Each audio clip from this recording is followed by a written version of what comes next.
So can you, first of all, just for the tape, tell us who you are and what your position was in MAG? Yes, my name is Gerard Livett, and I used to be I started off as a local representative, local group representative for the Motorcycle Action Group, before becoming the Greater London Regional representative in about 2002, I think it was, position I held until February 2009, when I became president of the Federation of European Motorcyclists Associations.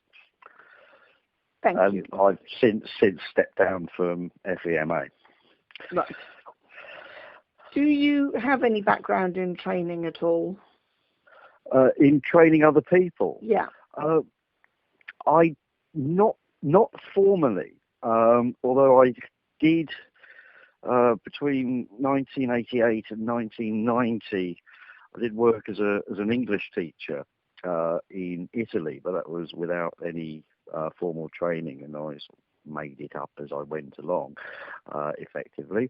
And I have had, of training other people. The other experience I've had of training other people is on-the-job training with my day job. I work as a town planner, and I sort of mentor other members of staff. Okay. Yeah. So my project is specifically on the benefits and disbenefits of providing training to volunteers, specifically within the Motorcycle Action Group. So I now have a series of questions on that subject. Yeah, I did. Okay, that's far away with your question. Okay. If you need me to clarify anything, or if you think I'm going off on a tangent. No, I'm going to do what I did with the Lembit yesterday. I'll ask the question. You say what you need to say, and then we'll just finish it when you've run out of words. Right. Okay. So, do you think training volunteers would have a good impact on professionalising MAG as a lobbying organisation? I think it's essential. I don't think it's a good idea. In doing any job of work, people need to be trained in some shape or form. If somebody's working on a till in a shop, they need to know how to operate the till. They need to be trained in how to operate the till. And I think volunteering for an organisation such as the Motorcycle Action Group should be treated like a job of work. It's something that people do for fun, but in order to know what to do, how to do it, and when to do it, I think training it's not just advisable. I think it's essential. Okay. Do you think, taking into account that there's as many different types of volunteer role within the Motorcycle Action Group as there are different types of motorcyclists, do you think it is necessary to train everybody for instance, as running gates at a rally or going in and out of Parliament? Is it essential to provide training at all of those levels? Well, it actually depends. It actually depends on what sort of soft skills people bring to an event or to the organisation.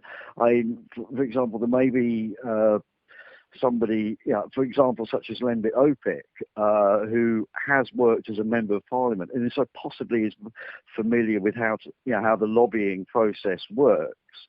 But even with that, I think just sort of some sort of, not so much necessarily training, but just sort of pointing in the right direction. So, remember, you're working for the Motorcycle Action Group, and this is the agenda that we're looking to push.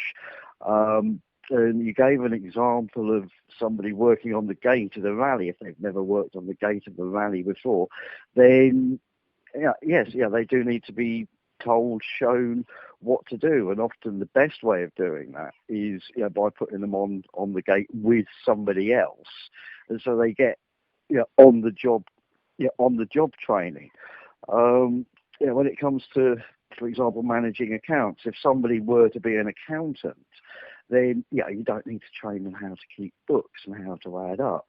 But it's almost like there is still some element of learning the way that things are done within the particular organisation, within the organisation, and that can actually also present opportunities for the organisation, because if somebody comes in with soft skills from elsewhere, then they can offer potentially ideas for how to change the status quo and how to move things forward and how to take things in a different direction.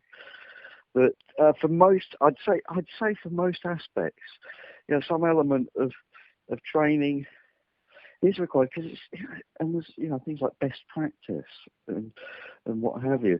So if somebody hasn't got a clue how to do something, then yes, they do need to be trained. For some things, the level of training is quite possibly minimal. Yeah. But I think there is still an element. For example, somebody could work as a door supervisor at a public house, and you say, "Oh, can you staff the gate?" But it's a similar sort of role, but it's like, this is what we want you to do. I sort of don't rather than looking out for people with drugs and weapons, you just look out for people who look dodgy or haven't got tickets. Given my experience of motorbike rallies, if they tried to keep out anyone who looked a bit dodgy, they'd never let anybody in.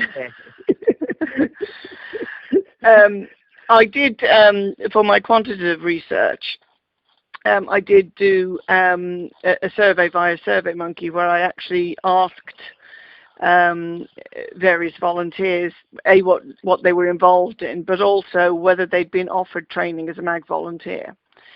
Right. And only just over 25% of them had been offered training, and 75% said they had not been offered training. Do you think? Yeah, go on. Yeah. Well, you answer that. No, you ask your question. Well, I was just going to say, do you think the training for volunteers is at the best level it could be, or does it need improving?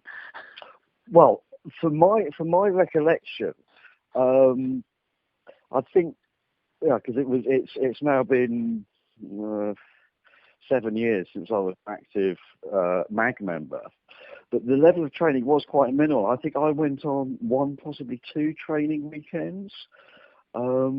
And that was mainly for regional reps, and that was teaching people how in the media, how to write to members of parliament, how to find out who local councillors are, and things like that. But you say that 75% of the respondents in the survey haven't received any training. Haven't been offered any training. Haven't been offered any training. Yeah. That doesn't necessarily mean that they haven't received any training, because training can take many forms. For example, I'm in my day job, which is almost going off on a tangent. I'm going to be representing the local planning authority at a public inquiry, and I'm being shadowed by one of my colleagues. And so that's a form of training, but it's not being called. It's not formal training, yeah. And so somebody could be shown, how to work the door at a bike rally, and they may not think that as training, but it is. Yeah. Training by another name. When I've done the gate on bike rallies, yes, I've been told what to do. So yes, that has been a form of training. But in terms of actual formal training, I don't think the Motorcycle Action Group does do enough. If you do want people to lobby members of parliament or local councillors, or if you want people to write letters or what have you, then you need to show them the ropes. And whether you call it training or not, I think if you call it training, I think that can potentially put people off, because it's sort of, oh God, it's turning it into a job of work. Despite the fact what I said earlier, that actually representing MAG is a job of work, but it's how you describe it. The devil is in the detail. The devil is in the description. Well, interestingly, of those who've had training, 70% of them found it to be useful. So that's a good start.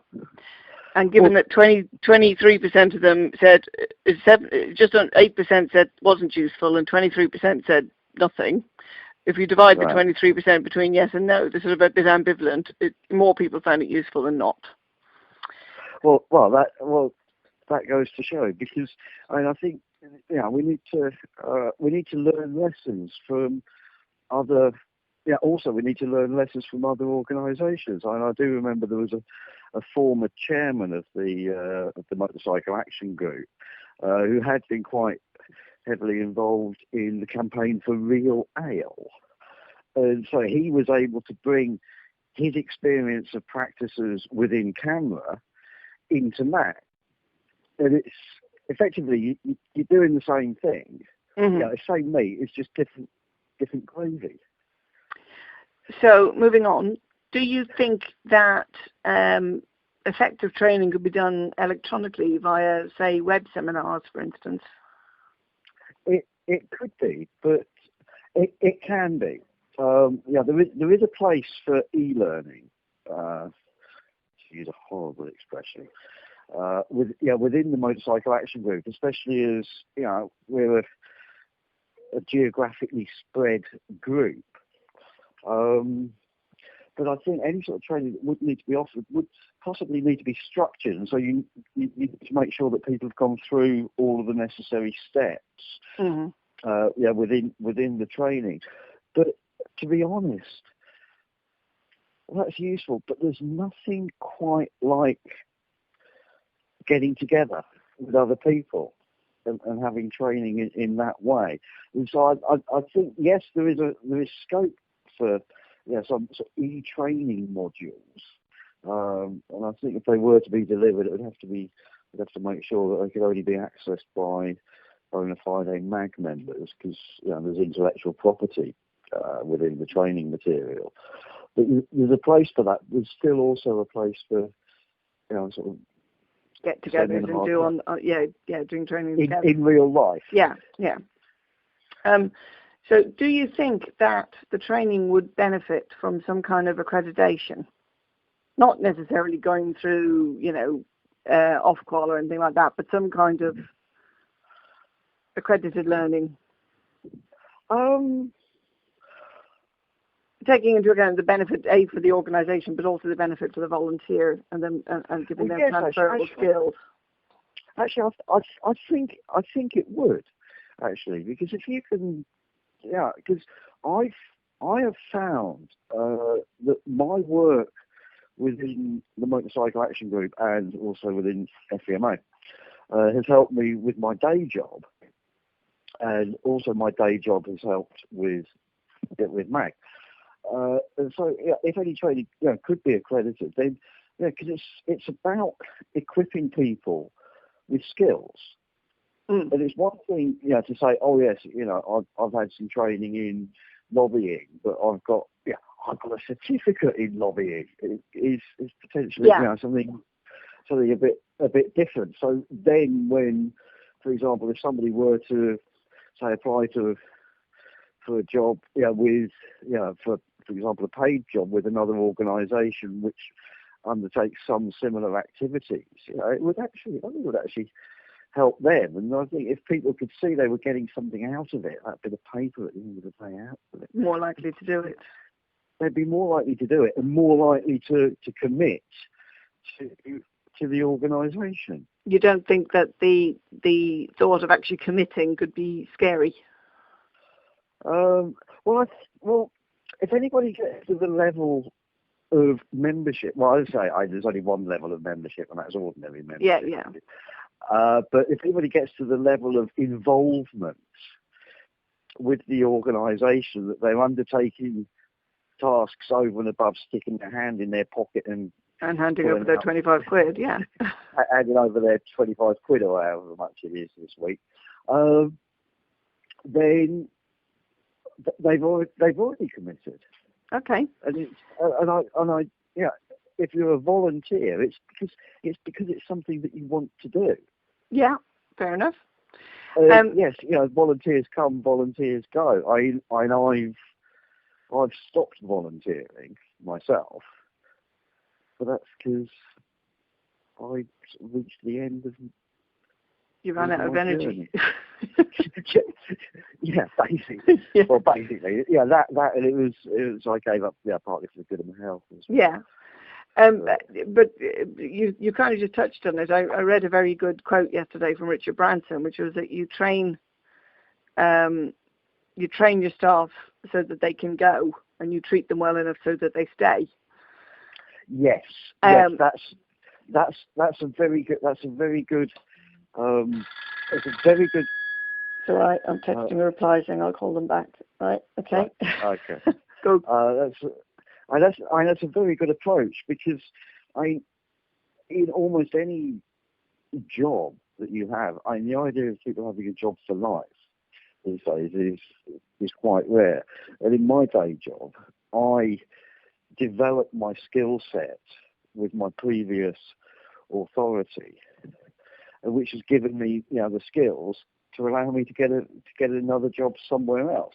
And so, yes, you do know that when you're training people, you are potentially training them up so they can get a better job somewhere else. And do you think that would be an issue with training MAG volunteers, for instance? Well, no, because I think it's a different type of work environment, if that makes sense. Yeah.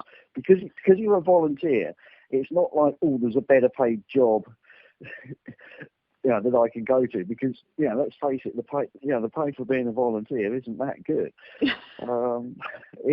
I'd refer you, to the answer I gave earlier regarding, if people get to a certain level of involvement within the organisation, then they have a commitment.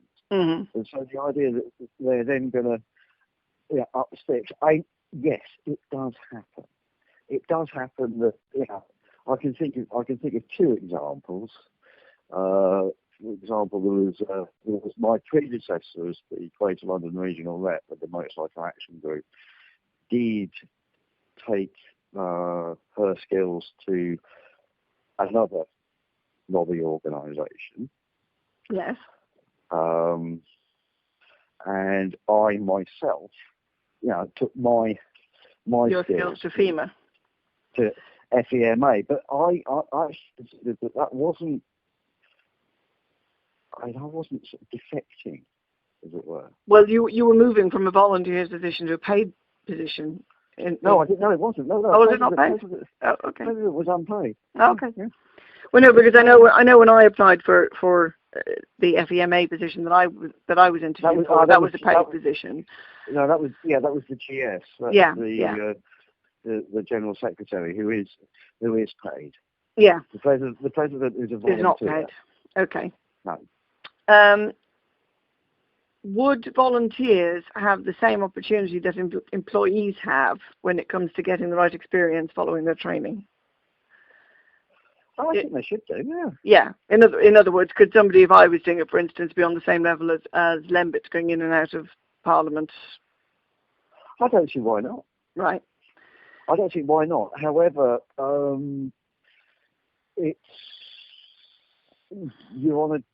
think they should have the same level of opportunity. However, I think it would be difficult it's difficult to rely on volunteers. Yeah. To do that sort of a job. One thing about Lembit is he works for the Motorcycle Action Group. That's his job. Yeah. And so if we say to him, Lembit, can you lobby on X? He will go and lobby on X. Yeah. If you say to a volunteer, can you go and lobby on X? They'll say, fuck off, can't be asked. I'm paraphrasing. Yes, of course. But no, the opportunity to participate. When I was on the national committee, I used to represent the organisation at various high-level meetings, including the regular meetings with Transport for London. I used to sit on a couple of the subcommittees of the National Motorcycle Council as well. And I can't remember which two they were. Licensing and technical standards, I think. Or something of that ilk, yeah. Yeah, something of that ilk. Yeah. Yeah, so, and as a volunteer, that gave me a fair degree of satisfaction. And, right, we're down to the last two questions, which are the reverse of each other, as such. It's what are the benefits and disbenefits of training volunteers to MAG? And then what are the benefits and disbenefits of training volunteers to the volunteers, if that makes sense? Right, well, the benefits to MAG of training volunteers is you've got, well, for a start, you've got a volunteer base and you know what their skill set is. That's one of the benefits to MAG. If you offer training to volunteers, there's somewhere there's going to be a record of that training. Who received? And this is something which needs to be done. You need to keep a record. Almost like a personnel record. Huh? Almost like a personnel record. Yes, so okay, who has had training in manning a gate? Yeah. Let's say, okay, that could be quite a long list. Who's had training to go and visit their MEP? Not so many. Yeah, who's had training in how to speak to the media? And so then that can give you a database of people you can possibly call up if you need to.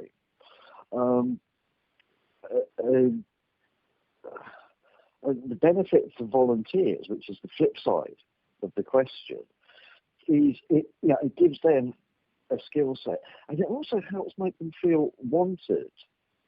That it was worth having them around and training them. The organisation felt it was worth putting the time into them and training them. Yes, exactly, and also it provides people with skills which are they're soft transferable skills, and it